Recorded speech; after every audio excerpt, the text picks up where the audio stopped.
So it's 7 o'clock and we are live. Welcome to our channel. I'm Tovah. Of course, this is Chris. And today we do have Tigger and Penelope joining into today's live. So thanks for everyone that's been waiting, that's tuning in. Jill, James, hi guys. I know there's a few other people probably just getting on as well. If you're watching, feel free to say hello in the comments. If you have any questions, we will be keeping an eye on the comments as well. Oh, Jackie Zacher, hi. We will be keeping an eye on the comments. So if you have any questions, drop them in the comments and we'll do our best to go through and answer them. If we know that we're going to be answering something a little further on, don't worry, we haven't forgotten about you. We'll just maybe get to it in a moment. Well, I guess the reason that we're here today is, as most of you know, we are moving to Nicaragua and we're leaving in 3 days. So today... So we're leaving on Monday. On Monday. Yeah. 7 o'clock. So really, kind of almost only 2 days left now because it's Friday night. So Yep. We'll be hitting the road bright and early Monday morning. Yep. So 3 sleeps. 3 sleeps. As you can tell, we're starting to get pretty excited. We retired almost 2 months ago now. It was the end of October, beginning of November. And since then, really, it's kind of been a whirlwind. It's went by just like that. I think in that time, we moved out of our house in Cold Lake. We packed up a few things that we're keeping. We rented a U-Haul. We drove across Canada, ended up at my sister's, visited family along the way. And then we've been busy prepping ever since. We've been here for, well, it'll be 6 weeks when we 6 leave. weeks, yeah. And 6 weeks has seemed like a blink of an eye. I have a book that I'm reading and I was like, oh, I might read like 2 or 3 books while we're here. And I haven't even finished one because we've just been super busy. So as we get into the chat, we'll let you know kind of everything that we've been up to, some of the big things that we've done to prepare for leaving the country, just making sure that we're all set up in Nicaragua. We have everything we need for our residency and our house and all that kind of good stuff. Yeah. Hopefully we're bringing enough stuff and not too much stuff. Yeah. Hopefully we're bringing the right stuff. And then also mostly what we're actually bringing with us on the road is like camping gear and stuff like that, because we're staying in our rooftop tent, the Tough Stuff Alpha 2. So we have our camping gear, sleeping bags, camp stove, table, all of that kind of stuff, and very few kind of personal. It's looking like we're having really good weather for our departure. So right now, I think it is like +8 here-ish. It's kind of rainy, drizzly, but it's been kind of melting off with the snow that was here, melted down. And once we depart, I think it's going to be like probably 12 degrees in Dayton, Ohio.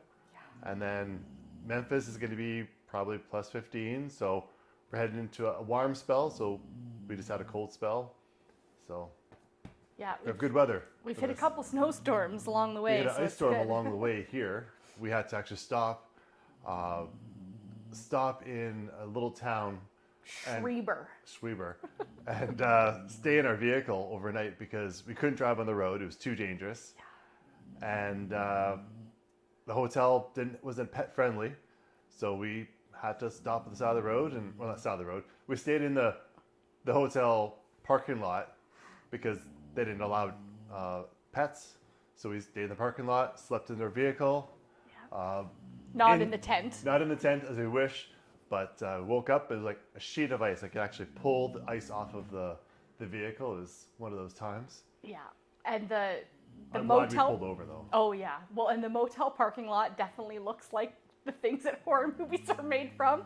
So you can check that out in next week's regular video post. We do a little caption of what life was like staying in this hotel parking lot, but we were safe. It was good to get off the road. We made it. And like Chris said, we should be hitting warmer weather quite quickly once we head south. So our hope is that we should be in the rooftop tent hopefully by the second night. Yeah. Yeah. Yeah, we just want to make sure that it's not too cold. The rooftop tent, we don't have the winterization package on it. Obviously, we're going south. We don't need like all that extra heat trapped in, other than, you know, the odd time in Canada. And the bulldogs, they sleep in the back seat. So of course, unless the car's running, they wouldn't have heat, and they're a little bit fair weather. They're not wild animals by any stretch of the imagination. So we need for it to be warm enough for them and not be waking up many times a night to run the car for them. So hopefully within 2 nights we should be camping, and then just like smooth sailing from there. A couple other, I guess, big things that we've taken care of while we're here, and we'll get into a few more of things, but we got our taxes pretty much done and ready to go. So we had some rental properties in Cold Lake. We sold and tied everything off with that. So we were getting pretty much everything other than our last T4s and those things that like investment reports that won't come out till after the new year. But we got everything else in to our tax accountant so that they can start prepping and kind of get that off our plate. We redid our wills. Yep. Wills, power attorney. Yeah, so if those aren't things that you have, everybody should have those. And we did have wills, but just with being retired and then Chris getting out of the military, it was time to update those wills. So we did that, and then made sure we had power of attorney just in case if something were to happen to both of us. I'm sure it's not. We're going to be super safe, but just in case, it's good to know that all those things are taken care of before we leave the country. Yeah, we'll drive in during the daytime, probably doing 2 to 4 hour driving days. So we're not driving long hours.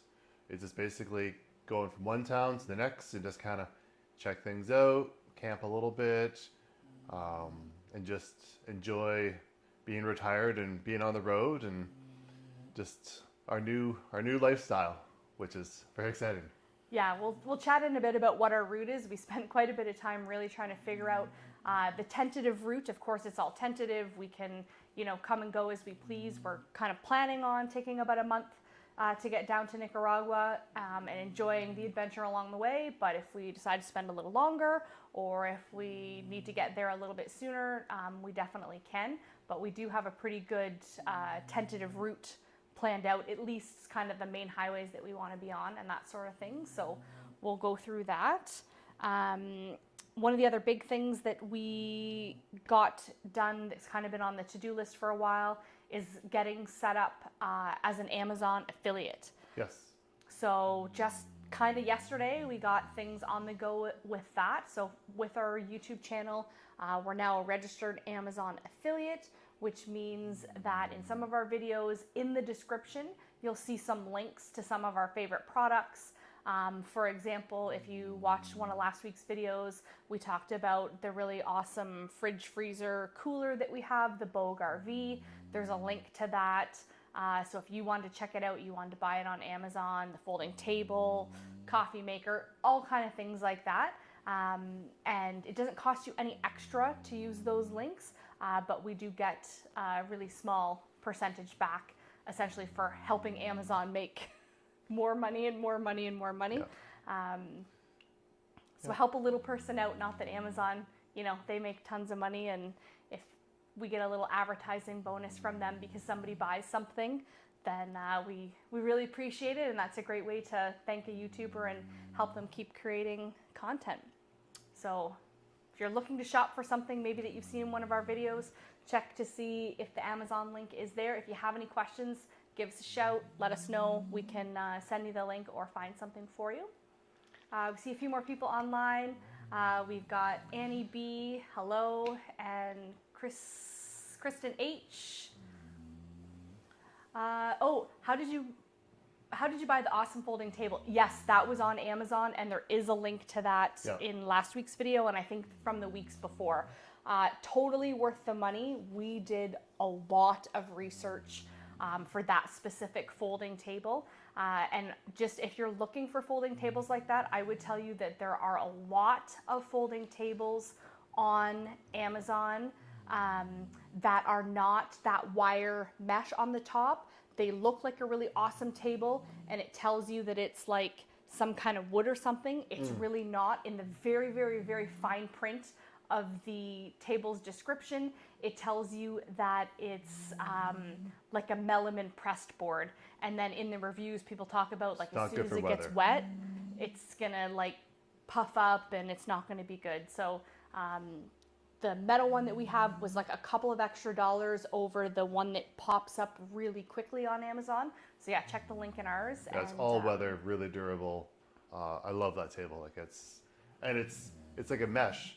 So if you are cooking something on it, like the heat just kind of dissipates from the bottom, and if you spill, it just goes right through the mesh, and super easy to clean up. Like I love that table. Yeah, easy to set up and super small, and it's really, really light as well. Like even not for camping. Well, we're worried about the weight. We want to make sure that we're not too heavy on the way down there, because we're carrying a lot of weight in the back of the vehicle. We don't want to overdo it, so super light. Yeah, would be a great table even if you're not a camper, just to have like a spare table if you're having friends over and you're playing cards or board games, or an extra table for food, or you're having a barbecue. This table folds up super small. We've also got our Patrick on the line. I bet you that's Ryan. Hello. Are we feeling nervous about the journey? Yes. Probably like 20% nervousness, 80% can't wait, it's going to be amazing. It's just the unknown. I mean, we've never done a trip like this before. It's the unknown that makes me nervous. What to expect.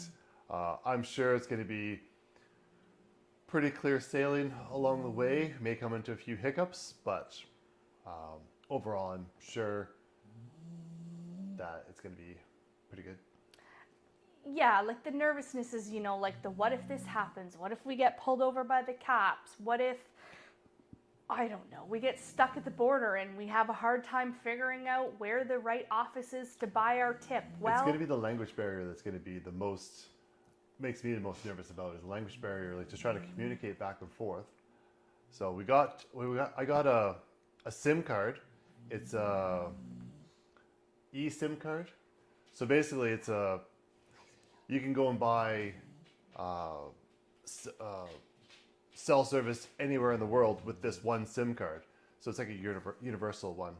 So basically just go onto an app, you plug in where you're going, and then you download your data. You don't get any minutes, any talking minutes, but I don't know who talks on the phone anymore. But I mean, it gives you all the data, and then you just keep on buying. Like $5 or $7 gets you like a gig, 2 gig, or whatever. Yeah. Well, and for anybody traveling to be able to use that data for Google Translate in a pinch, it works really well. We've even found that lots of foreigners have Google Translate on their phone, so they're super helpful that way.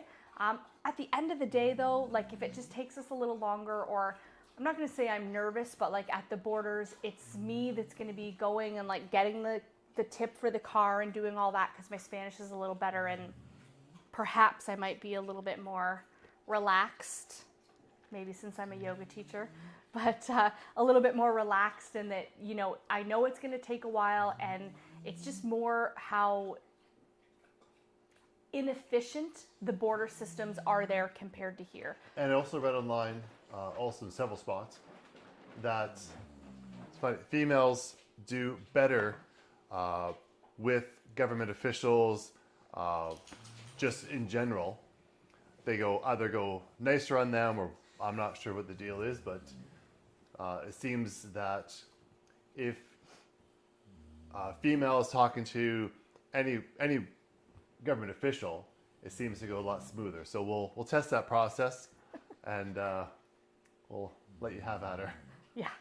And for anybody who's looking to kind of do the same, we're just interested about the border crossings, we will make a separate video and post it on our channel about each border crossing, give you as much information as possible. We've checked out some other YouTubers, and that's been really helpful. But I do find some of them leave me asking a couple of questions. So I always fill in the blanks. Yeah, we want to try to fill in those gaps for people and make it as easy as possible. But I'm prepared, you know, I'll have my water bottle and some good walking shoes and all the paperwork we need. So if I end up having to go round and round a couple different buildings and go to the photocopy place and the bank machine or the bank in some places, so be it. We're planning to hit the borders early, so we're in no rush. dedicating a day for each border. So like if we get through the border, like we'll hit there fairly early, like 8 o'clock in the morning or whatever time they open. Get there early. Try to get through the border as quick as possible.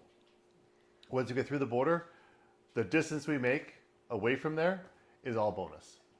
So, yeah. Yeah, well, and a friend of ours, Mitch, if you're watching, hello. Him and his wife, they were going to fly down for Christmas and then ended up last minute. They needed to drive because there were some issues getting their dogs there. So we'd kind of been back and forth because, you know, we're planning to drive to take our dogs. And so they went just like 2 weeks ago.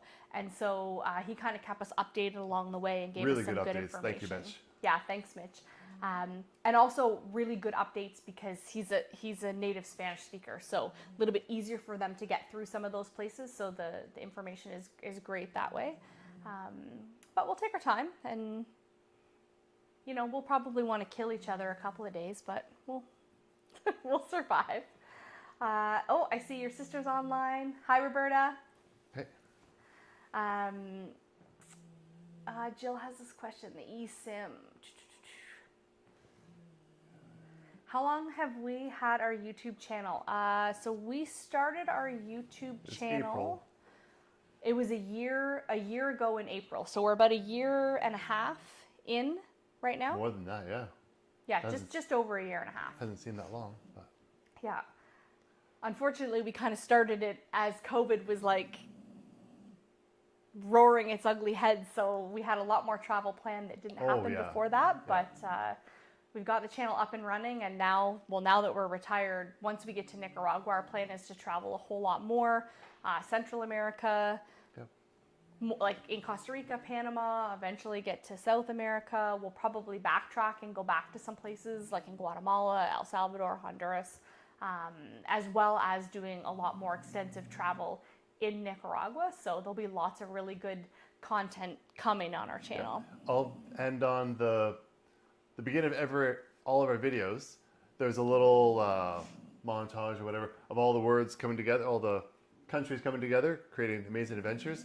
Those are countries that we actually have visited so far, and we will revisit those. But someone asked us that in those comments, and yeah, we've actually visited those countries so far, and more than what's on there. Yeah, just what a really cool little setup. So yeah. So I guess kind of let's get into some of the things that we've been doing the last little bit. So when we left Cold Lake, we left in a snowstorm. Yep. So that was nice. We went to Edmonton and we visited with Chris's sister and his dad. Yeah, niece and nephew. Yeah, niece and nephew for a couple of days, which was really nice. Saw the wild rabbits of Edmonton. There was a rabbit camping out by our vehicle. We parked we're at a hotel in middle of Edmonton. And downtown. Downtown, I saw this, it was a snowstorm kind of, it was a snowstorm. Well, and it was Pennell that saw the rabbit first. And then we saw like this piece of snow move. And we're like, what the hell was that? And it ends up, it was a rabbit. He was this kind of camped by our vehicle. Anyway, go on. The rabbits were really nice. If you're interested, they have a whole Instagram page, the Rabbits of Edmonton. Yeah. Apparently, it's a whole thing. We lived in Cold Lake for 19 years. We've been to Edmonton a bunch of times. Never have we ever seen any of these wild rabbits until that time. And we were like right downtown. So if I was expecting to see a rabbit, that would not have been where it was. And then we saw a bunch of other rabbits as we were roaming around the area. Yeah. One thing that we did do of importance for anybody who's maybe looking at doing some travel when we were in Edmonton is we got our international driver's license. Yep. You don't need it to drive in Nicaragua, but it's good to have. Yeah, I think it was like $35. Yeah, $35. Yeah, pretty easy. If you're a CAA or an AMA member, you can do it right there with them. So super easy. You get it the day of, so you don't need to like come back or do anything like that. So that that made it really handy. So we have that. It's just like an extra piece of ID, an extra, if any country ever asks for it, then we have it. And easier to get in your home country. So pick that up. Once we left Edmonton, then we went to Saskatoon. Yep. Visited Chris's mom. Yep, another snowstorm. Anna and Doug, not sure if you guys are online. I think you guys are trying to tune in. But yeah, we were in Saskatoon. We had 2 snowstorms there. We got some really, really good pictures of some of the snowstorms. I'll put some of them in the next video. Like, it looks like a picture. Anna will send you some of those pictures as well. Like, they turned out really, really good. And Chris's mom, they have chickens. Oh yeah, the dogs just were super curious about the chickens. Yeah, like every chance they got, they were like outside. They'd go straight to the chicken coop to wait and see if the chickens were coming outside. Like, it was pretty cute. And they just really love to be at the farm, roam around. Like, there's no neighbors close by, so they can be like off their leash and just like going to town, which is super fun for them. Of course, we had lots of fresh eggs when we were there for breakfast. We even had fresh chicken, farm to table, if you will, when we were there. That was really delicious. Played a lot of Scrabble, so that was really nice. Didn't win Scrabble. Didn't win one game of Scrabble. Yeah, my mom is the Scrabble player, so. Yeah, she's the Scrabble master. Yeah. And then once we left Saskatoon, then we started making our way to Ontario. So we stopped in Kenora, Schreiber. That was due to the ice storm. Then we went to Sudbury and then ended up in Stirling. So we spent 3 nights. Yeah. 3 nights, 4 days traveling. That was long travel days too. Like, we left pretty early and got in pretty late. But we also knew that we were chasing a storm, pretty much. Yeah, we wanted to get past a storm. Yeah, it was just kind of following us along. Yeah, we left Winnipeg, what was the first place we stayed at? Kenora. Yeah, we got to Kenora as the snowstorm was getting into Winnipeg, and we just left. It was, yeah. We were just ahead of it for the first while, and then it was the ice storm that got us. But it would have been a whole lot worse. Like, we were gonna stop in Winnipeg the first day, and then we decided to go I think it was like another 2 hours to get to Kenora to just kind of get ahead of that storm. So for anybody who is doing a lot of driving, definitely check the weather. It can make a big difference, either just like leaving a little bit earlier or maybe pushing on to another town just to kind of get out of some of that weather. But knock on wood, hopefully we should be into better weather pretty quick. Most we would maybe hit is like some rain. Lots of rain, yeah. Nothing that's really crazy. Oh, I know you guys cannot hear this on camera, but the puppies are tooting and it's really stinky. Oh, you guys. And then since we got into Stirling, we did have a U-Haul, so we ditched that right away. That is really a great way if you have things to move.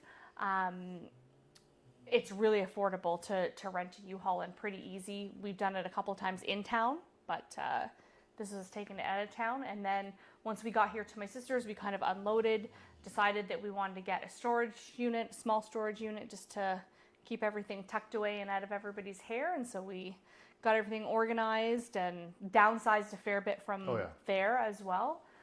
Once we had a little bit more time to kind of re-look over all of those things. I think for anybody who's ever moved out of their house before, there's always so much to do. You always think you have enough time, and then time just like disappears and you're like, oh my God, just throw it in a box. Like, just go. Yeah, you try really nice, put everything all nice and neat, organized, and you process things. Like, okay, yes, no, and you're taking your time. And then near the end, you're like just clearing off countertops into boxes. And you're like, well, I'll sort that out later. Yeah, I remember when we got to Chris's mom's, I was looking for something. And Chris was like, oh, I think it's in that box, like right at the end of the U-Haul. And so like I bring it in and I open it up, and it was like, there was shampoo mixed with like phone chargers, mixed with like my coffee cup, and like just like yeah, any random thing left over. So you're not alone if you've ever moved and like it's a little helter-skelter, but we had lots of time at my sister's to resort through everything, rebox everything, label it. So everything now is a junk drawer in a box. That's exactly it, Andy B. Junk drawer in several boxes. But we got that all narrowed down and reorganized, what we just really need to keep. Mainly tools. Like Chris has a lot of expensive tools and stuff that we want to hang on to for when we might be back. But we got to use up a lot of stuff that we didn't have a chance to use up yet. So that's good. Yeah. So once we kind of got everything squared away, then we were really into the main trip planning. One of the big things is, and this was totally my fault, I thought I had everything organized for the dogs before we left Cold Lake. We went to our vet, they got all their shots, all their medication. We got extras of medication, so like we don't have to worry about it. It's not like as soon as we get there, we'll need to refill. Thinking we're like ready to go with the dogs. And I was like, okay, we're gonna just review some border crossings, make sure I have all the paperwork I need for the puppies. And, you know, everything was like, oh, they need like the regular shots, the regular immunizations. Well, yes, of course, our dogs have the regular immunizations.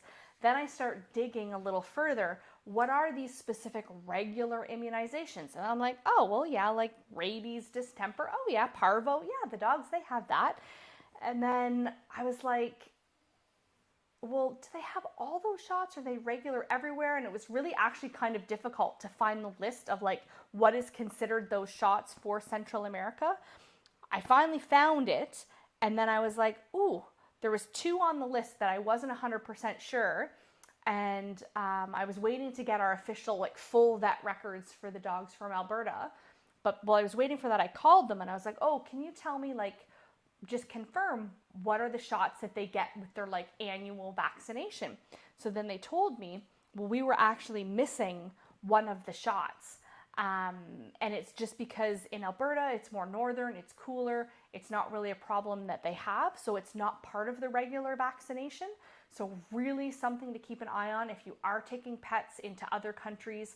Make sure you don't just go with like, oh, they have their regular vaccinations. There could be something that is not regular where you live, but is regular in even another part of Canada. And even the vet here, we were luckily able to get in. We called, we were luckily able to get into a vet. And good thing we were here for a couple weeks because it was for leptospirosis. And because they'd never had that shot before, because they've only lived in Alberta, they had to get the initial and they had to get a booster 3 weeks apart. So we actually just came back from the vets today. The dogs got their second shot. And then in fact, it takes like another 7 days before it's fully effective. But we're good to get into the country. Yep. You don't actually need to have those to get into the States. It's just recommended. But we're good to go before we'll need to have it to get into like Mexico and Guatemala and that kind of thing. So that was totally my fault. I thought I had everything organized. And then here I was like in a panic to be like, oh my gosh, Chris, we need to get like these last couple shots for the dogs. And then trying to figure everything out. So double check, triple check the list. We will put a video dedicated to puppies crossing borders and make sure that you know all the shots that they need, but they need rabies, distemper, parvo, lepto, and then they call it hepatitis in Central America, but it's really adenovirus, I think is what it's called for dogs. It's the same vaccination. So it was the leptospirosis that's not commonly given in the more northern or cooler countries, but definitely they need that for Central America. And then we also got them one additional shot that was just recommended, which was Lyme, because there are ticks and different bugs and all that kind of stuff down there. But that was not required, but it's recommended. And that was also something that's not typically given in Alberta, and it's not always given in Ontario either. You kind of have to ask for it. So definitely good to do a little bit of that extra research, and hopefully we can be a good resource for that once we get all that information organized and put on our YouTube channel, because I spent quite a bit of time researching for the dogs, then to only find out last minute that like, holy crap, everybody doesn't get the same like regular vaccinations. Like your kids, every kid would have the same regular vaccinations for school. Always assumed it was the same for dogs. Nope. Not the case. It differs province to province. Yeah, so we got those all ready to go. But if you are traveling with dogs and you need to make sure that their vaccinations are up to date, give yourself time, because if they do need an initial dose of any vaccination, you're usually looking at 3 to 4 weeks before they can get the second shot or booster that they need, which could mean that if you were like planning to leave tomorrow and they needed a shot, they wouldn't actually be able to get in until they've had the second shot. So give yourself some time, which luckily we had some time. And these two, super great at the vet. I mean, they're there. They're like, oh, you're our new favorite clients. We love these guys. Definitely the vet's got some snorts and kisses in the face and all kinds of stuff. They don't even flinch for needles. Like they don't act aggressive at all. So no, which is super nice. So the dogs got some shots and we got some shots. Yep, we got yellow fever and a few other ones. Typhoid. Typhoid. And tetanus. I had to get my tetanus redone. Okay, yeah. So I had 2. You had 3. Yeah. So our typhoid was just an update for us because we both already had it. And there are 2 kinds of typhoid shots. One is a needle and it's good for, I think, 3 years. Okay. 2 or 3 years.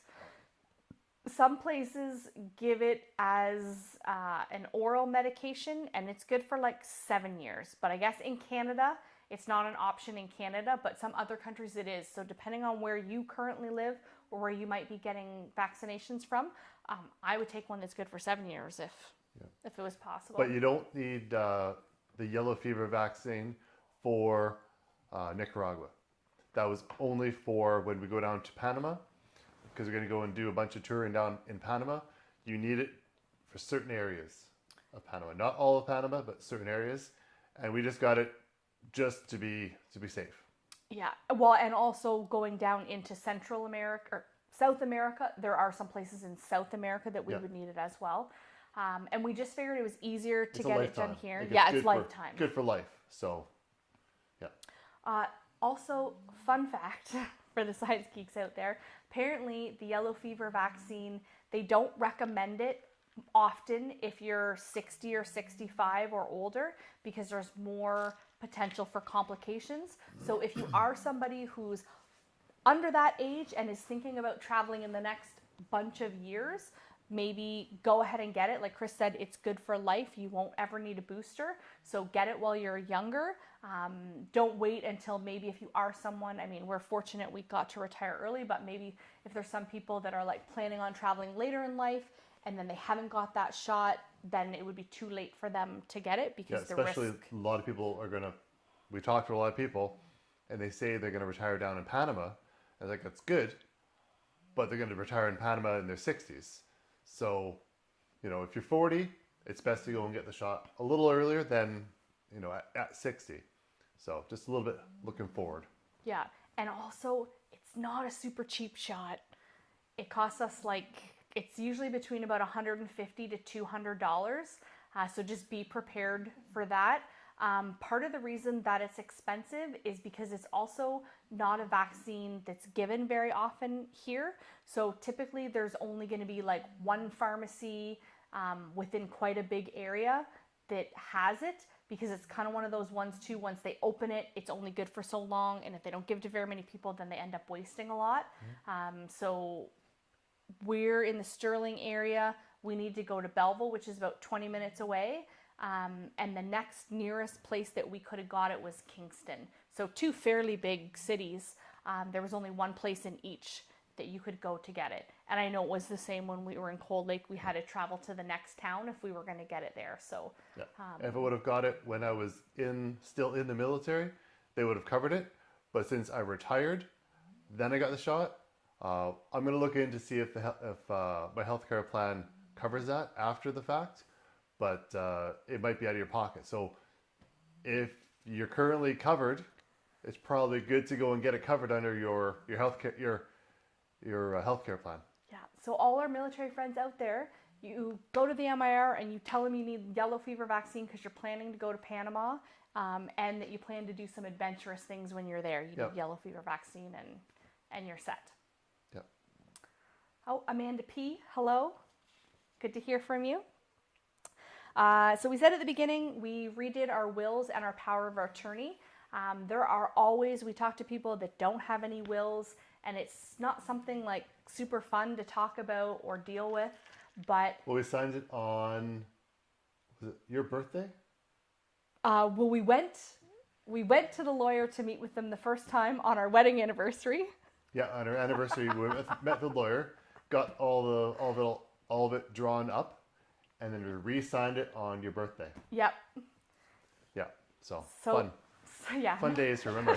Oh golly, Careful, Tiggy. I scared him. He was sound asleep.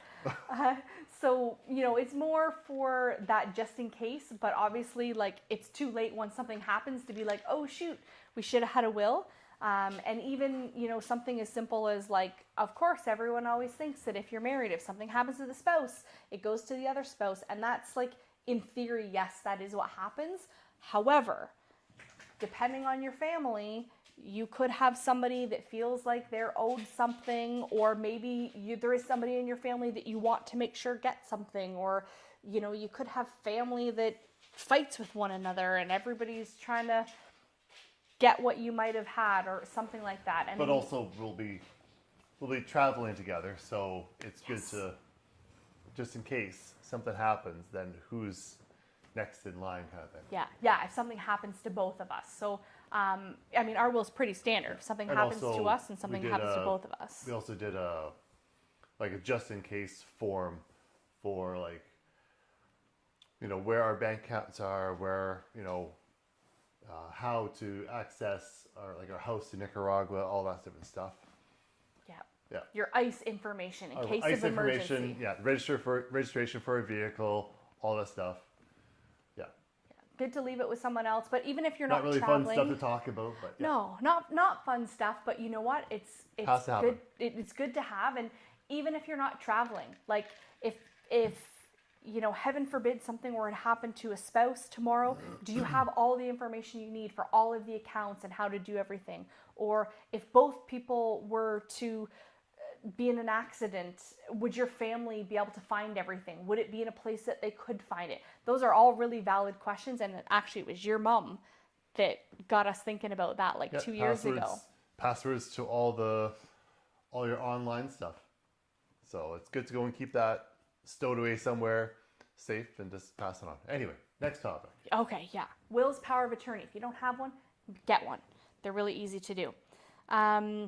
We also made digital copies of all of our important paperwork. So part of our downsizing was not just downsizing our physical things, but also trying to get rid of as much paper as possible. So we essentially got rid of we had an office that had 2 full drawer filing cabinets, plus a bunch of totes with a bunch of other stuff. And we might look at this one day, or I might want to read this. No. We got everything down to a box that's about, 6 inches. That holds all of the files, all the important paperwork that we felt we needed to keep. Everything else, just junk.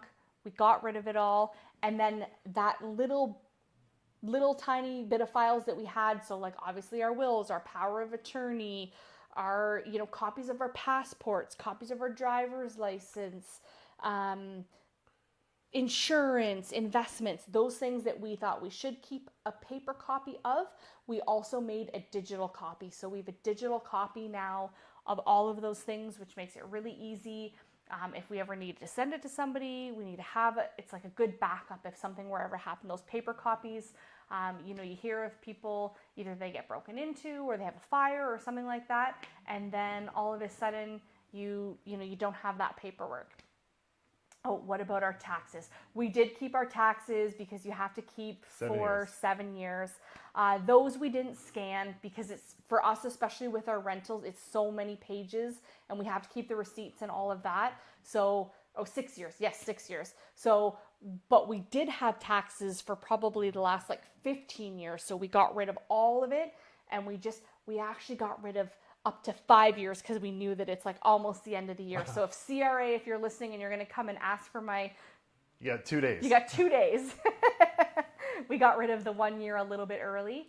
But other than that, everything else is digitized. It was a big job to get rid of all that paper and really ask yourself, like, even the things that we digitized and we kept digitized, it's really only the most important things. I mean, like, you don't need to keep a copy of your MasterCard statement because you can find it online if you need to go back and get it. We also switched everything into e-bill. Anything that could come paperless is now coming paperless. We even went into our email account and like have been unsubscribing from like all of the junk mail that you get. You know what? If I want to buy something from your company, I can go to your website or your app and I can buy it. I don't need you to send me push notifications and just be clogging up my email. Like that just takes mental A lot of the stuff space. that I got rid of from the file folder was manuals and warranty cards and all that different stuff. Well, we got rid of a lot of stuff, so I no longer own any of that stuff. But realistically, we don't need the manuals. It's all online. You just go and type in, you know, whatever, DeWalt screwdriver or whatever, drill. Yep. It's all online. You don't need a manual to use And a if you're drill. not sure, YouTube it. Someone will show you how to fix it. Or Age of technology. I mean, you don't need the paper books anymore. Yeah. So like really declutter your whole life. Your filing cabinet, your computer filing cabinet, like how much junk is on your computer. Like you just feel so much freer. Like now when I open my inbox. That's part of this trip is basically to downsize and declutter our life. Just kind of step away from the chaos and just be kind of more in the moment and just enjoy the world. Yeah. Yeah, absolutely. Yeah. Okay, so we decluttered, we did digital copies. If you are somebody who is planning to drive to other countries, a good tip for you is to make sure that your vehicle registration is only in one spouse's name. Now, obviously, you got to trust your spouse with that because, like, obviously, we both own the vehicle.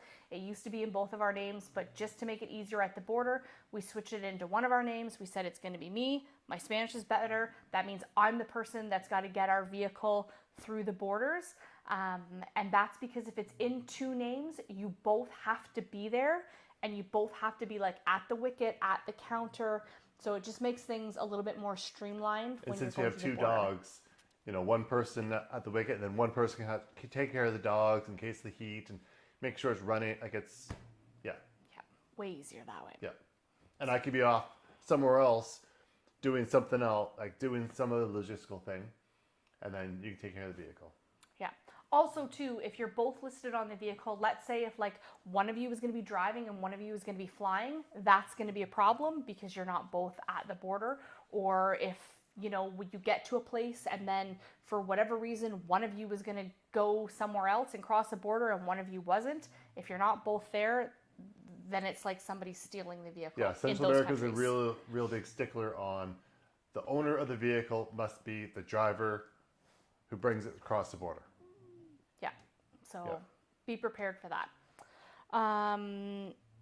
And then kind of from there, then we've gotten really into like just prepping our gear and our food and all of that kind of great stuff. So we prepared all of our non-perishable food. So we've got basically one Rubbermaid tote that's packed full of everything that's not going to go bad. There's a little bit of canned goods, some pouch food. We made some of our own like boil and bag dinners. So we've got a couple pasta dinners that way. We picked up like some ramen noodles and a couple of like instant packages of rice and some of those quick cook like pastas that are already ready to go. We've got a couple big bags of trail mix, some candy, granola bars, lots of good stuff like that that you can just eat on the go, either for a snack, quick lunch, or an easy dinner when we get into camp, or if like we've had a long day and maybe took longer than we thought, we don't want to do a lot of cooking, we can always grab something from there. And there shouldn't be any problem bringing any of that stuff through any borders. So the borders won't, because there's no actual meat or beef or anything like that, produce, like no fruits and vegetables. It's all, yeah. Yeah, non-perishable. So that other Non-perishable. fresh stuff we'll pick up along the way once we get through the borders. And then we did make a few freezer meals that we're going to take with us as well. So our really awesome Bogue RV fridge freezer cooler. It plugs into the cigarette lighter in the car, and it can also plug into a regular outlet, like if we're in a hotel or something, or at a campground that has power. So because we do have a small freezer in there as well, we have like a little Goes ice to cube minus tray. 20, just so you know. It's not like it'll cool it down to -5. It'll drop the temperature all the way down to -20 and then hold it for 5 days. Yeah, it So, makes ice, so It is phenomenal. worth the money. Find the Amazon affiliate link in the description, not to this video, but like to our other videos. So we got a little ice cube tray that fits in there. Yep. And then we made a couple of other, like, Burritos? we made burritos. Yeah, so we made like some bean burritos. We made some breakfast burritos. And then we've got a few other like frozen dinners, like a pasta and lasagna and stuff that we'll put in the little freezer. So we have those as well. Yeah, so we got a good chunk of food done. What else did we do? We checked out our gear, made sure everything was working. Yep, the stove. We just refilled our 20-pound propane tank. Went did a little exchange on that. So we were discussing this all the way up until the very end, and if we're going to bring the 20-pound propane tank, or just go and get a half dozen of the 1 pounds, because propane will last us. We learned it'll last us quite a while. We thought it was the one propane tank, the 20-pound. We thought it was dead. We just want to go and use it up. So we cooked a bunch of stuff on it. Like we were just using it like crazy, and it just wouldn't die. So propane will last us a while. So back to the story. So we're debating on if we're going to bring a 20-pound tank or half a dozen of the little 1 pounds. We went to the side of the environment and how much damage or would be for the environment to go and toss away all these metal 1 pound cylinders instead of a refillable 20 pound. So we went with the 20 pound. It's not going to take up any more space. I think it's going to be a good choice, and we won't have to feel like we need propane anywhere along our trip. We should be good for 30 days, No breakfast, lunch, supper. Yeah. Well, and also too, in Central America, those 1 pound tanks don't really exist, or they're really, really challenging to get. So, you know what? The 20-pound tank is going to be good for us. And we just there's an adapter that you can buy to hook your camp stove that we would normally hook up to the 1 pound tanks to the large tank, and then you're good to go. The link to that's in the description as well. Yeah. So even if you're someone who just camps regularly, if you have the space, like if you camp and you have a truck or a trailer or whatever that you would normally take, if you have the space to bring a regular size propane tank, look into getting that adapter hose. It'll just make life a whole lot easier. Obviously, if you're like a backpacker, well then no, you need the little tanks. But Well, if your backpack can get those little liquid fuel. I'm not sure what is fuel. that called? Because we have one of those. It's like a alcohol burner. Yeah, that you use get for one of those. You can just go and top those things up. Yeah, but options, and the adapter works really well. So we tested it out because we had just gotten it before we left, but we hadn't tried it yet. Yeah. So we tried it, make sure it works. And that propane tank and the jerry can are going in our cargo carrier. Yes. Our trailer hitch cargo carrier. Yeah, we have a cargo basket, so that gives us a little extra space and some of the stuff that we don't either have room for in the vehicle or don't want in the vehicle. That thing is really awesome. You don't need to have like a special towing capacity, or like any regular trailer hitch would be able to take it, and it just gives you that little bit of extra room. So great for camping, or if you're moving, or just anything like that. And especially for us, because the dogs, They take up a lot of the back. Well, take up the whole the back seat. Yeah, we want them to be comfortable. So I mean, we basically what we're putting in the cargo carrier would go in the back seat if we didn't have the dogs. Yeah. But we have the dogs, so they get the back seat, and the cargo carrier gets the kind of surplus. But the one we have is really wicked. It's got this like whole duffel bag that's like rainproof that goes around the whole thing, even the bottom. Like I thought when we bought it, it like cinched around the bottom. No, it goes all the way under. So like nothing will get wet or dirty Yeah, or super secure. Yeah. anything like that, which is pretty awesome. But before you head out on any trip, like make sure you check your gear. Not like you always hear these horror stories of like people got like a brand new camp stove and then they never tried it till they were like out on the trail and then they got the wrong hose or something isn't working properly. Like don't just assume that it's gonna work. Give it a try because otherwise that could just be one headache that you really don't want to have. And then in terms of like testing your gear, also if you're preparing for a big trip like that, pre-pack everything. Like what do you want to put in your cooler? Put it in there, make sure that it fits because otherwise you're going to be ready to leave and pack up your cooler and you won't be able to fit half the things that you want and then trying to figure out what you're taking, what you're not taking. You know, packing the back of the SUV, packing the cargo carrier. We need to know exactly what fits in there, what we're taking, what we're not taking, so that we don't get up Monday morning and be like, oh crap, we've got all these things that we don't have room for.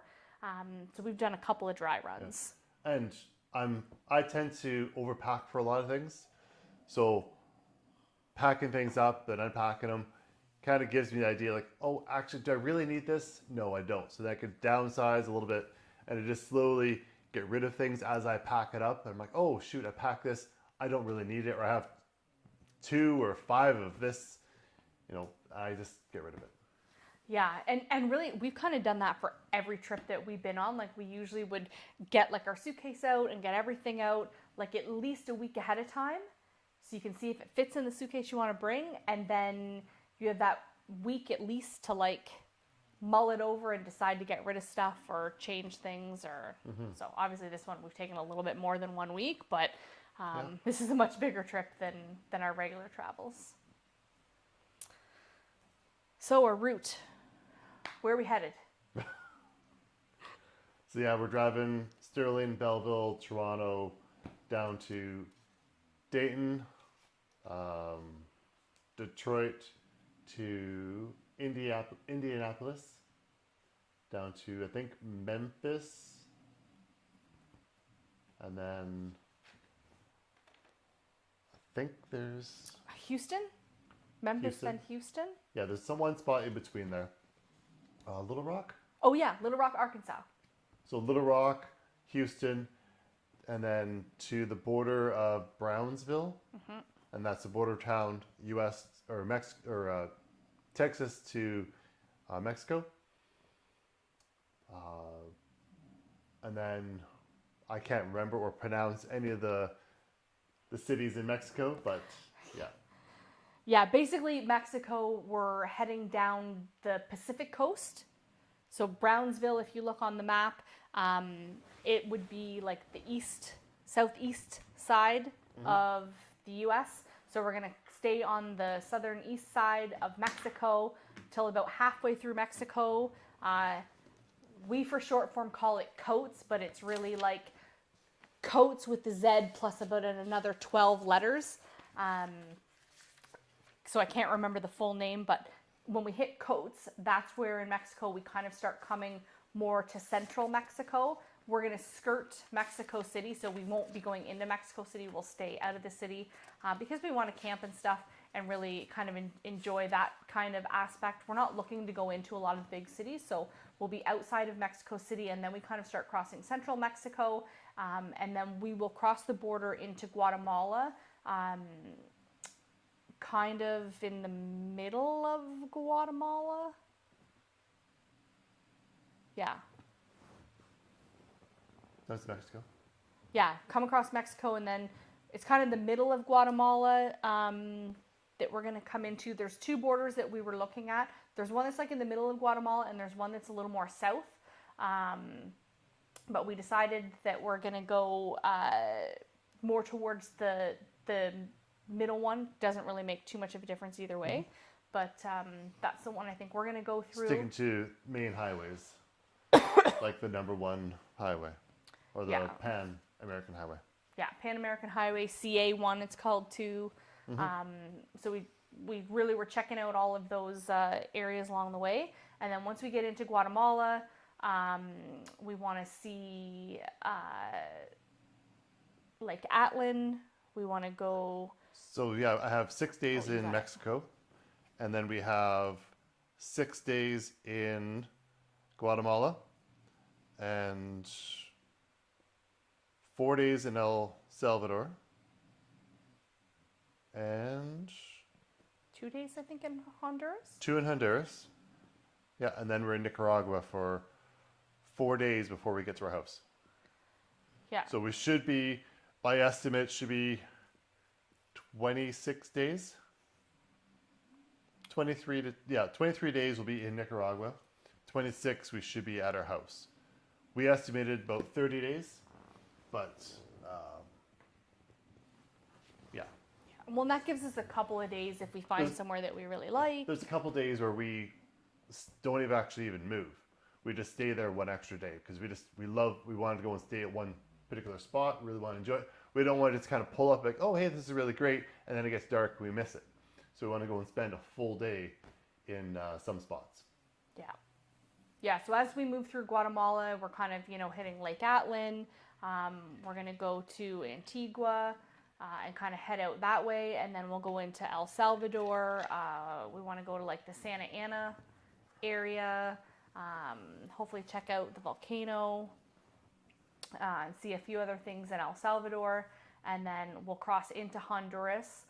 For those that might be doing the drive, you can actually go through El Salvador and Honduras all in one day. It's a fairly long day and you might be driving in the dark, which is not recommended, but it's really not that far. So we're kind of going to take our time a little bit through there. There's some really nice beaches that we want to hit in El Salvador. So like the El Tunco area and kind of all along, we'll zip down on the number 2 for a bit there, come along the coast for like one day, and then kind of back up away from the coast a little bit back on the number 1. And then, like I said, we could bypass Honduras, but we don't want to. There's some nice areas through there. So we'll be back on the number 1. We'll kind of cruise through there.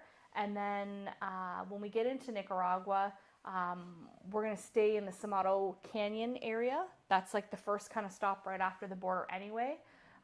Just in time for a cigar festival in Just Nicaragua. in time for cigar festival. Yeah. So Chris is excited. We want to get to Nicaragua in time for the yearly cigar festival, which is in Esteli. Yep. I think that they haven't run it for the past 2 years. So this is the first time they've run it since COVID. I could be wrong, but they don't really advertise this festival very, very, very much. But should be very exciting. Yeah. Well, in Nicaragua, a lot of people don't know they make some of the best cigars in the world, so it should be really good. Yeah. And that's kind of why we thought like we can camp in the Samaro Canyon area. It's only about an hour and a half to Esteli, so we can drive down to Esteli for the day and drive back. Yeah. Or we can stay in Esteli. We're kind of going to play that by ear, but just gives us a bit of time that way. And the festival's a couple of days, so we don't need to be there the whole time. Yeah, we just want to kind of pop in, kind of check it all out, and then go back to our seclusion, camping area, just kind of enjoy our time. We use an app called iOverlander to go and pick all our campsites. So our campsites are not set in stone. Like our stops are not 100%. Some spots are because they are like really nice attractions. Mm-hmm. But we use iOverlander, and it tells you everywhere that there's hostels, there's hotels, there's off-route camping, like boondoggling. Yeah, boondocking. Like at a non-campsite. Where there's like, a Walmart parking lot or, a gas station parking lot that'll let you, stay there. But there's a lot of, on that site, there's a lot of hotels or resorts that will post on there like, hey, we will allow you to stay at our parking lot and use our washroom, and it'll be like $10 a night. And it's a full resort. So you can just, or pay $20 and you have access to their pool. And Yeah, so that's a good tip when you're traveling through those areas. Look for places that like are already set up and established. They'll be secure. They often have Gated like a gate. communities. Yeah, they often have a gate, or it's like somebody's farm and you can stay there. But yeah, iOverlander is a great app if you have not checked it out. And it goes everywhere. Like it's in Canada, it's US, it's all over Central South America. Like it's phenomenal, really yeah. awesome. And like people genuinely like go in there and they do say like whether it's a good spot, a bad spot. You can see if there's electricity, there's not, there's bathrooms, there's potable water, there's showers. It's a Walmart parking lot, or it's a straight up boondock, like you're out in Crown Land somewhere or off on a beach that there's nobody there. Like you can find it all there. So yeah, we haven't actually booked any campsites. We will be deciding like when we're in the heat of the moment, just because we don't want to feel, well, we don't want to feel rushed, but we also don't want to feel like we've already booked something ahead, so now we have to get to that spot or we have to stop in that spot. Yeah, if we really like a spot and we plan on being there 1 or 2 days, and we're like, oh man, we really love the spot, or we got there early, you know, we can go to this place early, stay there for 3 days now, or 4 days or whatever, and it's just all flexible. So we noticed there's a couple Chris's in the chat. Yes, there's a lot of Chris's. Not 100% sure which Chris's, but you know, we like Chris's around here. Yeah. Does anybody have any questions for us that you haven't already put in the chat? Is our house no longer going to be a rental in Nicaragua? We think we are still going to rent it, just because we do plan once we get to Nicaragua, it's kind of going to be our home base, but we do plan to travel quite a bit from there as well. So what our plan kind of is if we're going to be on the go for like a month or so or longer, and we're going to take the dogs with us, then we want to rent it back out.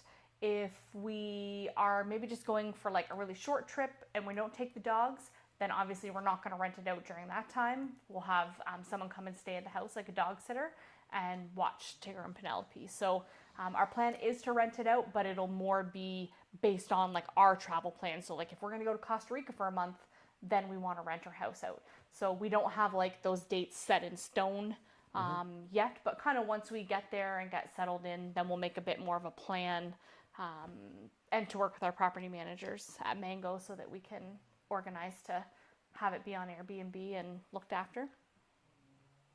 Yeah, we don't plan on staying in Nicaragua, never leaving our house. It's going to be, we're going to get there, drop our stuff off, reorganize, reevaluate what worked, what didn't work for camping, and head off to Costa Rica, Panama, and just travel around. So. Yeah. We are planning to apply for residency though in Nicaragua, so that will be where our new residence is. We've been working on the paperwork. It has been, I'll be honest, a little bit of a nightmare, and that's not even on the Nicaragua side.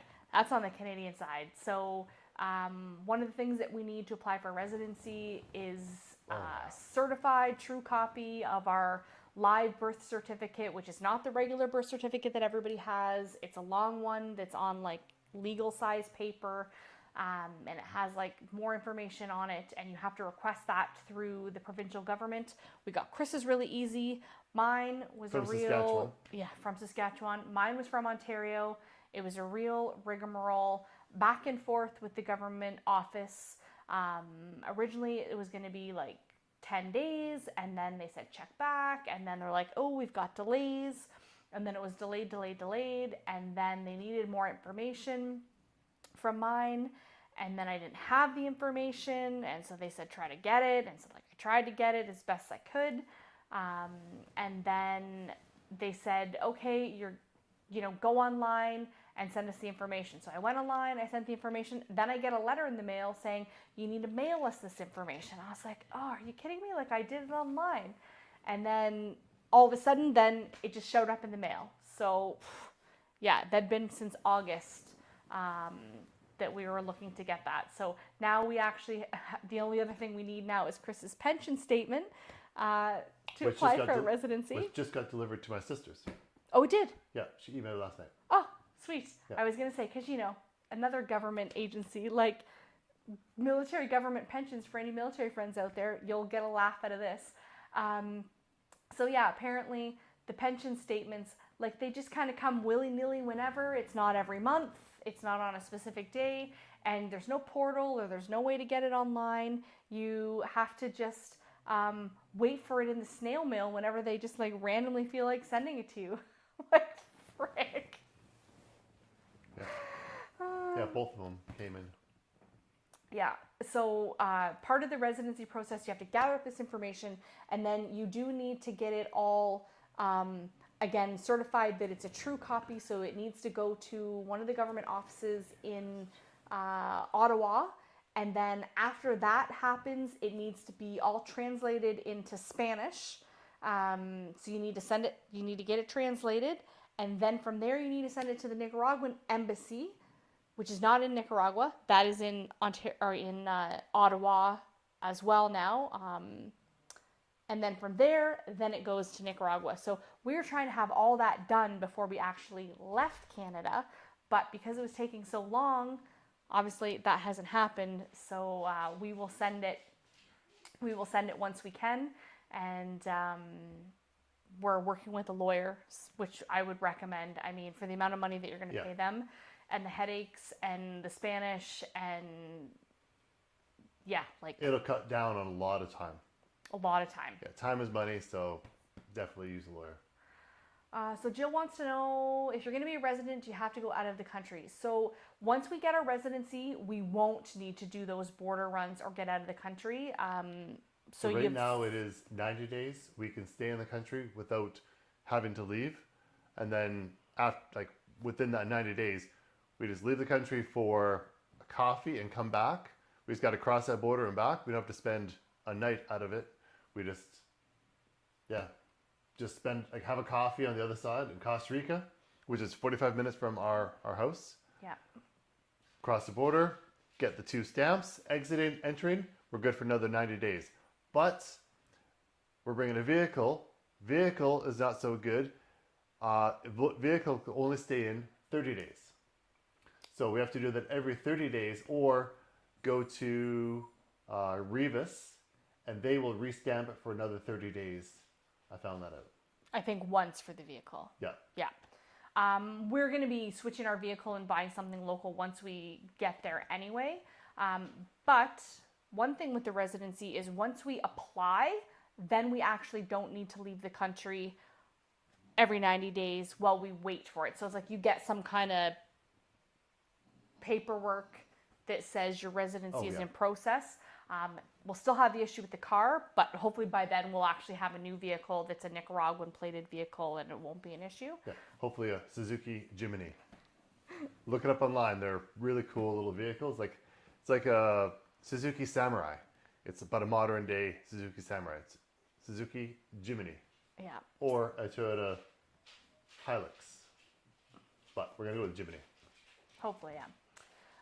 But the residency process typically takes about a year to a year and a half. That's when you submit it to Nicaragua. So like I said, it's taken us since August, the beginning of August, and we still don't quite have all the paperwork that we need from Canada. And then we do need to send it to get certified and translated and recertified and then to the embassy. And that process, depending on who you send it to, can take about a month or it can take about 4.5 months. Of course, if you want the month route, you pay a little bit more, but I do think that's what we're gonna do just to get it done. And it's not that much more, honestly, for the amount of time that it takes and the amount of border runs and everything you need to do. I mean, that's money too, right? And then also know for people that... I'll pause for Tigger's drink. Oh, Tigger's gulping water in the corner. Forgot the microphone picks up all that stuff. Yeah. For those of you that are thinking about those border runs, though, know that you have to go outside of the C4. So it's not just Nicaragua. Nicaragua, Honduras, El Salvador, and Guatemala, those make up the C4. And so it's all 4 of those countries combined, you have 90 days. So you can't leave Nicaragua and go to Honduras, which is a bordering country, and go there for the coffee, they're part of the C4. So you have to either go Costa Rica or you have to go out to Mexico. Or obviously if you're flying out, going to Canada, doing anywhere else, it counts. Yeah, so our 90 days is going to start once we leave, cross the Mexico border into Guatemala. Yeah. So Chris had said he's looking into camping and he's not finding anything on the iOverlander. There's tons in iOverlander in Canada. Maybe check your settings if it's not allowing your location or something like that, because you should see a whole slew of places.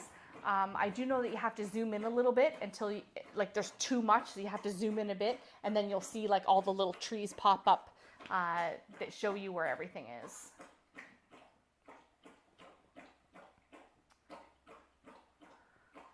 Do we have family and friends in Nicaragua? I would say we've made some friends. Friends, but we don't have any family in Nicaragua. So yeah, we just basically picked Nicaragua. We did a bunch of research. We picked Nicaragua, and every time we've gone down there, we've met expats that are there, got to know them, got a lot of information from them, how they did it, what they did right, what they did wrong. Paid particular attention to what they did wrong, so we wouldn't make that same mistake. And that's what hopefully pass on to you guys is, trial by our mistakes. Hopefully pass it on so it's smoother sailing for you, and then just gets easier and easier for people to go and do this. Go Tigger. But yeah. Chris, if you keep trying to find iOverlander and it's not working for you, we can always chat offline and see if we can give you a hand. But it is a great it's a great app to have. Another good one for traveling once you get past the States is it's called Waze, and it's kind of like Google Maps, but apparently it's potentially better in Central America. Like it's more updated with roads and that kind of thing. So that might be something to look into. We also have a TomTom that has both maps. Yeah. Both maps, and it works pretty good. We used it there. Yeah, it has Canada, U.S. on one map, and then it just hit Latin America, and it'll go to Mexico and then all of Central America. Yeah, but don't assume that every GPS has the Central America maps. You have to specifically download it, or you have to get it. So don't leave just thinking that your device is going to do it. We specifically made sure ours was really old. We bought a new one, and we made sure we got one that you could download.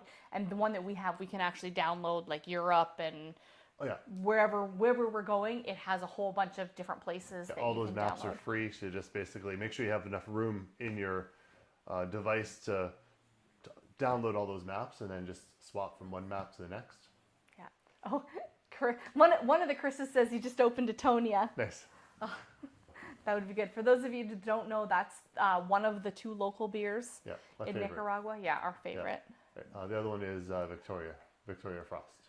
Yeah, it's all right. Not as good as Tonia. Tonia's pretty good. And then obviously, they also have rum. I'm really excited to have some coconut rum when we get there. Oh yeah. Yeah, they make really good rum. Florida Canna rum, which is some of the best rum in the world there, and very, very cheap compared to here, based on what the cost would be. So, yeah. But we don't have any family in Nicaragua, but Chris's sister and... You're going to visit? Yeah, her boyfriend Chris and the kids, they're coming in March, so that'll be nice. Yeah. And then hopefully my sister the following year. And then we do have a few other friends that hopefully will make it down at some point. Yeah. Some other people that are retiring and that kind of thing. So, yeah.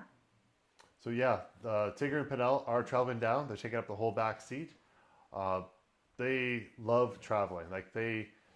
Car rides are their favorite thing. Well, Tigger today, we had to leave him in the car after we got back from the vet for an hour because he was hell-bent that he wasn't getting out. Yeah. Refused to get out, so he's like, nope, not enough car time. So we left him in there for an hour. Just he chilled out and had a snooze. And I went out there right before this video, I went out there to go and get him. Go out there and woke him up, and oh yeah, just hopped on down and trotted to the house. Yeah, when we went to the vet, it was only like a 5-minute ride here and back, and so yeah, he was having no part of that, so he's hanging in the car for a bit. For those of you that don't know, bulldogs sometimes can be a little bit stubborn. Very stubborn. So he will like roll over on his back, and he'll give you the paw and just give you like the cutest face possible, and then you're like, okay, fine, buddy, you can stay in the car, like it's not hurting anybody. But yeah, they love to travel. They like the camping. Yep. Like they like being outside. Pinnell loves being outside. Yeah, we do have legitimate concerns about the heat, but we've worked on how to avoid that. So we have air conditioning, obviously. We'll run the vehicle if we have to go in to go grocery shopping. We can just remote start the vehicle. It'll run for 10 minutes, and then from anywhere in there we can just keep remote starting it. We have temperature control, so we know what the temperature is in the back seat of the vehicle at all times. So we have a gauge in there to know what the temperature is, so they're not in any concern. Well, we have ice packs in the cooler and ice, so if we needed to, we can put like cool pack on the dogs or like a wet, cool cloth. Yeah, and we're bringing tons of water for us and for the dogs, so they have plenty to drink. Stay hydrated. That's the main part about this drive, is stay hydrated. Yeah. Well, we have these really cool, like we obviously have like the reflective windshields, sun thing that goes on, you know, like the bubble, like the bubble wrap metal thing that goes on the front of your windshield. Yeah, to keep the sun out, sunshade. But we have these really cool sunshades, one that goes on our sunroof. And then for all 4 windows of the car, like the front and the side windows, it's this like really cool sun and bug mesh that slips over, so you can have the windows rolled down, and then it blocks out the sun and keeps the bugs out. And so that really helps bring the temperature of the car down even more. Yep. So like when we're parked and stuff, whether we're getting something or whether we're just, you know, at our campsite. But like Chris said, we have the temperature control. So it's not like we're not planning to park the vehicle and then go hike a volcano for 4 hours. That's not going to be part of the travels that we do when we're with the pups. Those will be the travels that we do when we leave the dogs at the house. Like once we get to Nicaragua and we want to go to like Ometempe Island and hike the volcano, well, the dogs will stay home and we'll go for like a week and we'll do those kind of things. But these screens, I was gonna make some. I honestly was. We had some old screen, and I was like getting ready to do it, and then I was just like researching online, and then I came across this product, and I was like, it was like between $25 and $30 for 2, and I was like, do we get it? Do we not get it? And then there was one that was like money back guarantee, and I was like, well, you know what? For the amount of time it's gonna take me to do them, and then whether I need to buy magnets or depending on how I was gonna do it, I was like, you know what? I still need some more screen. I don't have enough. I don't have any magnets. I'm like, I'm probably going to spend $25 anyway. So I'm just going to order them and see what happened. And they're amazing. And they pack up nice and small. Just, I guess it's good. Yeah. And they're sunshade as well. So they're not just bugs, it's sun as well. So we're really, really happy with them. We have an Amazon link for those as well. Yeah.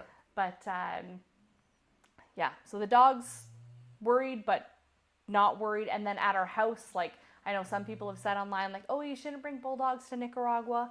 Well, our house is air conditioned as well. In our backyard, we have a covered area on our deck. Our yard gets all afternoon shade, so that helps keep the dogs and us nice and cool. We have a pool, we have an outdoor shower, so the dogs can go in the outdoor shower. Yeah. And I mean, we would do this here. If we think the dogs are getting too hot, we give them a timeout and we send them to their bedroom that has air conditioning. Like, I know, believe it or not, up in northern Alberta, we have plus 30-degree weather. It's just down in Nicaragua, it's going to be, every day is going to be 30-degree weather. That's the only difference. Is the dogs have been exposed to this temperature before. It's just, they have a season for it. This time, it's year round, and it goes between 23 and 30. That's pretty much the temperature. Our house, the way the sun comes up, it gives us morning gives us morning sun. So when it's cool outside, it's like 23, 24 out. It's cool outside. We get the morning sun, so we have nice sunny coffee, breakfast. And then as noon hits, the sun passes over, it gives us shade. So we have shaded afternoon into the evening. So there's no real concern of them just sitting out baking in the sun. The house is specially designed in that way, so it's not going to be overly hot. Yeah. So And also too, like a big difference is like their room has air conditioning. In Alberta, we did have like a window air conditioner, but we didn't turn it on that often. So in lots of ways, like we'll probably run their air conditioner at night. Yeah. And so every night they'll have like total coolness. They'll have it during the day if they need it. they'll So acclimatize too. they'll be good. And like obviously we're not going to take them out for a walk in the middle of like the afternoon. That's not when they would go for a walk. So dogs worried, but we're not worried. Oh, Jill wants to know, did we get any slack from our family when we made the decision to move to Nicaragua? Mostly from everyone. Why? That's the big question. Why? Like, everyone we talk to, we say we're going down to Nicaragua, and then we tell them that we're driving. They're like, you can drive there? That's usually the conversation goes, you can drive there? Yeah. But yeah. Well, I think more just like a little bit. I think some of our family is a little bit nervous. They don't always travel as much. But also to remember, like we both moved away.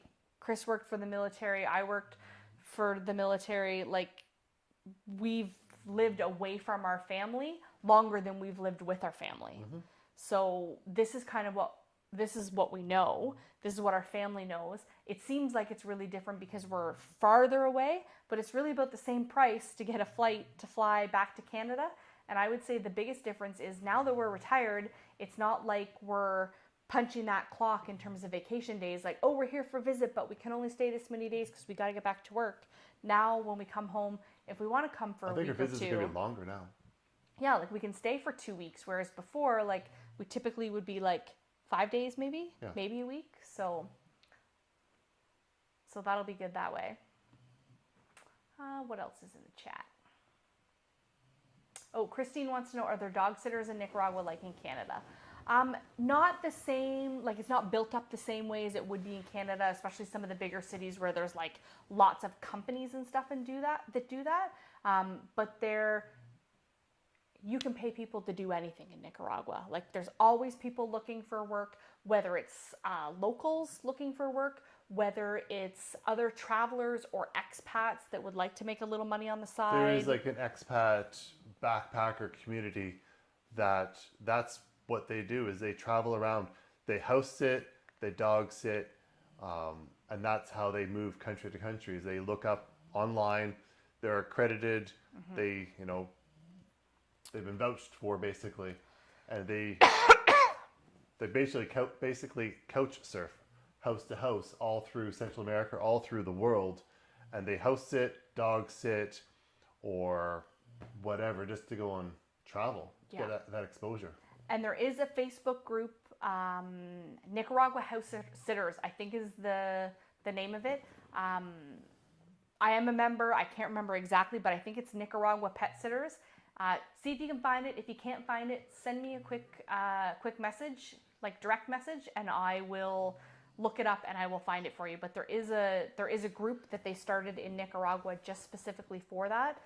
So I mean, we haven't gotten there with a dog yet. So we've talked to a couple people, but we haven't like fully set it up yet. But there are people willing to do that. And like Chris said, there's the whole like network that does that as well. So you shouldn't have any issue finding a good dog sitter, and it might even be like your neighbor. Like at our old house, it was our neighbor. We didn't have to look far. They loved dogs. They're next door, which was perfect.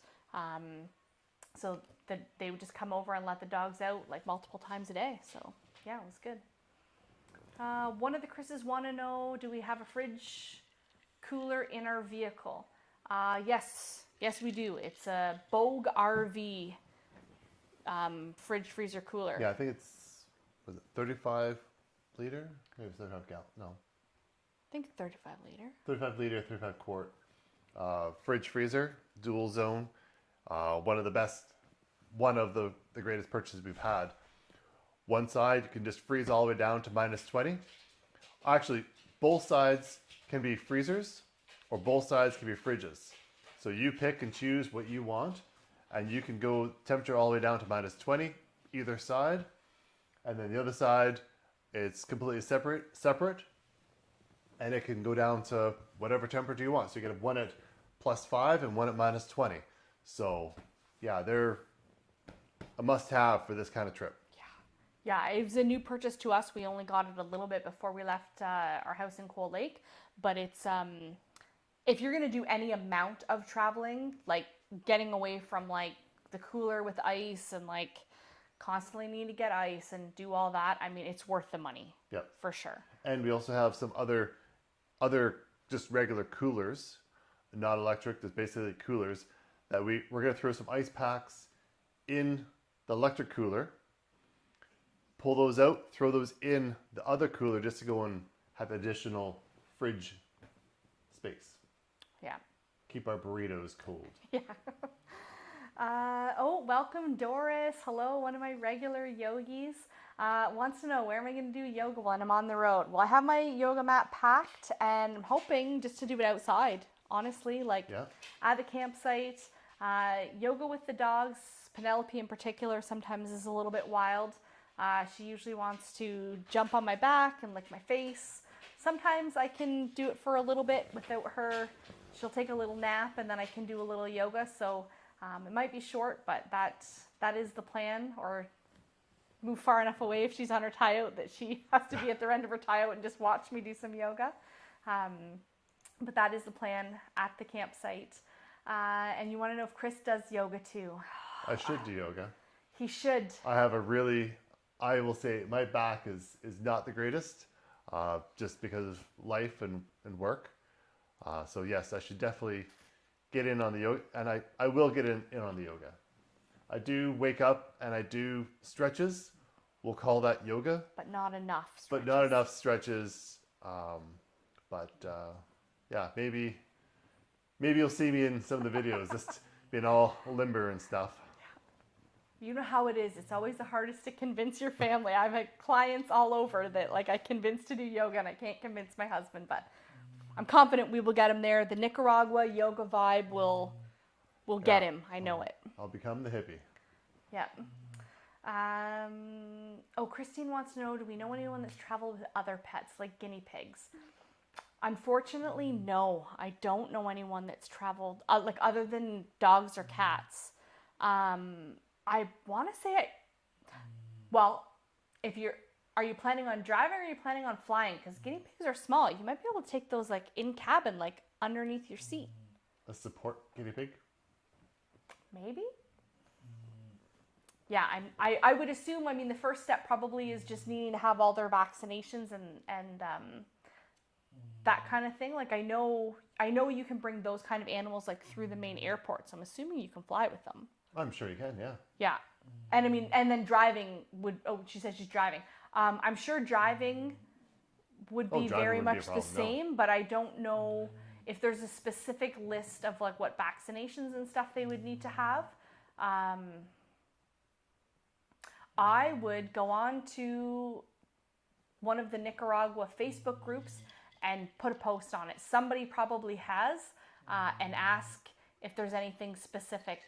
There's also a good website. I think it's called Travel with Fido. Something Fido.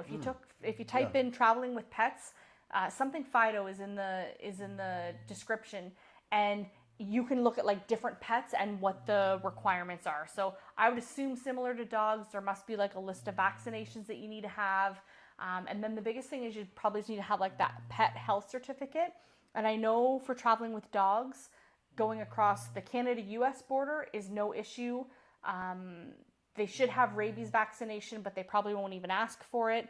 Mexico, same thing. It's like recommended, but it's not like anything super hard required. But then once you get into Guatemala, we need to have a certificate saying that the pets are healthy, that they have all the vaccinations, that are required, the ones that I listed earlier in the video. And that needs to be, depending on which border you're crossing, some of them are, that certificate is good for 10 days, and some of them it's good for 14. So like, as an example, I know Guatemala, it's 10 days, but I know Nicaragua, it's good for 14 days. So depending on how long you're taking to drive, you could have it in one country and then use the same veterinarian health certificate across a couple of different countries. So for us, we have a copy showing that they've had all their vaccinations and that they're also taking an anti-parasitic because that's recommended as well. So like the NexGard chewable tablets. So we have that, it's ready. Because of the length of time that we're traveling, we will need for them to see a vet in Mexico before we cross into Guatemala, because we'll have been gone too many days for the certificate to work. So we'll have to see a veterinarian there, and then we'll take that, and then that probably will make it to Nicaragua because they just need 14 days, and we're only planning on being in Guatemala for like 6, and then El Salvador, and then Honduras. So I think we should make it with just having to redo that one time along the way. So I'm thinking guinea pigs or any other like cats. I think it's a very similar process, shots and then getting those veterinarian certificates. And from everything that we've read online and other people that have done it, any of the veterinarians, especially near the border cities, they know the certificate and what it needs to say and all that kind of stuff. And lots of people have said crossing the border with pets, like, especially if you're driving, more strict if you're flying in, but especially if you're driving, they may or may not actually even take or look at the pet certificate. Yeah. Now, if you don't have it, that's when they're going to look at it and they're going to turn you around for sure. But so, we will have it, we will do all the things we need, but there's lots of people that we know that have had it ready and they didn't even care. So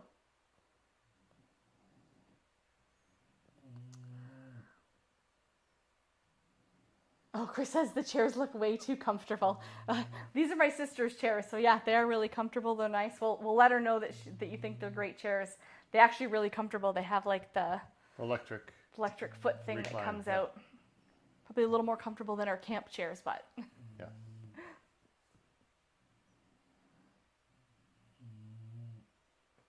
Well, this has been a pretty long chat. Yeah. Hour and a half. We're happy to stay online. If people have more questions, drop them in the chat. Like I said, we're getting ready to go in 3 days. We will be updating videos on the road, or that's our plan anyway. We should be able to find good enough Wi-Fi somewhere to upload. We do always try to put our new videos out, usually either Friday night or Saturday morning, and that's still our plan.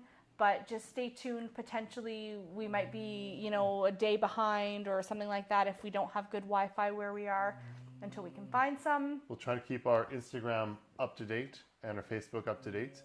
Yeah. So if you want to know where we are day to day, everything should be on Instagram.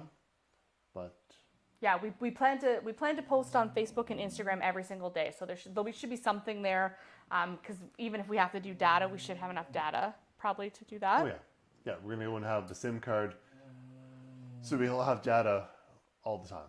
Yeah. So before we even enter a country, we can transfer to the new SIM card, and then we're good to go. So that's gonna save us a lot of time and money. So no change in SIM cards. Yeah. Does anyone have any other questions? If you do think of something and you didn't want to ask it in the chat, or you think about it later, you can always send us a direct message on our Instagram, on our Facebook, or drop a comment in one of our regular weekly YouTube videos. We do try to answer all of the questions in there. So if you need anything, we're happy to help. We definitely want our channel to be something that's educational, that can help other people out that are doing the same things. I mean, some of the things that we've learned are from watching other people on YouTube, and then like Chris said, kind of filling in the gaps some of those times that you're like, oh, I really wish like someone would talk about this. Those are some of the things that we want to talk about to just make it a little bit easier for the next person. Yeah.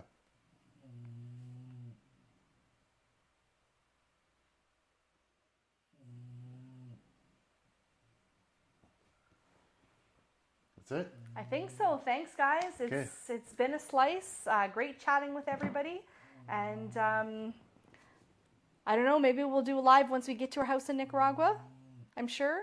Probably like just kind of recap some of the stuff that that isn't going to show up in a video, or that we'll sit around. We'll have a Tonia out by the pool and chat a bit. Yeah. Maybe we'll randomly have like a chat as we sit by a campsite and in Guatemala or Honduras or wherever. Just have a little live. Burn up some data if we still have data left on the SIM card. We can just burn up on a live or if we're staying somewhere that the Wi-Fi is good enough. Yeah. So stay tuned. We'll try to keep you updated as things happen. Yep. Yeah. Oh, Chris wants to know, what date do we leave Canada? We're leaving Monday, January 2nd. Yep, leaving Monday. So, couple sleeps. Happy New Year to everyone. Hopefully everybody had good holidays. And, yeah. Yeah, that's it. Okay, I think that's it, guys. We'll look forward to keeping in touch with everybody as we're on the road. And then once we get back to our house in Nicaragua. Thank you. Adios. Bye. Thanks.